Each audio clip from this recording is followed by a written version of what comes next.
संगवारी हो सुबह उठबे और मस्त भगवान के ध्यान करके फ्रेश होके एकदम प्रकृति के साथ अभी ना। अब अपन एकदम उटपटांग टाप के कमेंट मत करूँ कि प्रकृति मतलब कौन प्रकृति कहाँ, नेचर के बात करे तो नेचर यूनिवर्स जो भी बोल सकते हो प्रकृति तो कर मतलब आवे कर संपर्क में एक अलग ही टाइप के सुकून होते, इतना मस्त लगते। मतलब पहले से हमारा अटैचमेंट है, पहले से कनेक्शन जुड़े हुए हमारे मन के प्रकृति का, बल्कि यही 5 तत्व से हमारा शरीर भी बने ना तो एकदम अट्रैक्ट करते और एकदम मला सुकून मिलते जब भी प्रकृति करीब जावे।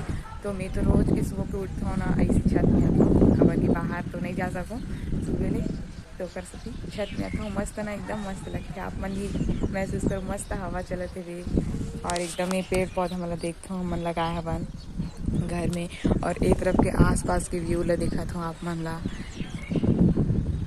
कौन कौन ऐसे सुकून की अनुभूति होती कमेंट में एक बार जरूर बताओ और उटपटांग टाइप के कमेंट मत करे करो संगवारी हो, सब पढ़े लिखे समझदार हो, बिल्कुल भी अच्छा नहीं लगे अजीब से कमेंट देख भी तो। और हमारे गांव के तालाब भी दिखा थी यहाँ से देखो, बहुत बड़े तालाब है, एक आध बार आप मैंने दिखा हूँ ब्लॉग में, बहुत बड़े तालाब हमारे गांव के माता तालाब हरे।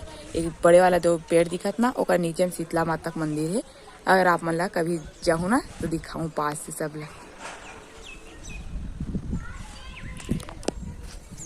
बहुत अच्छा लगता है संगवारी मतलब तो सुबह से इसी उठ के छत में आना बहुत अच्छा लगता है, टहलना। चलो मिल को नया ब्लॉग के साथ, तब तक के लिए जय जोहार, अच्छा।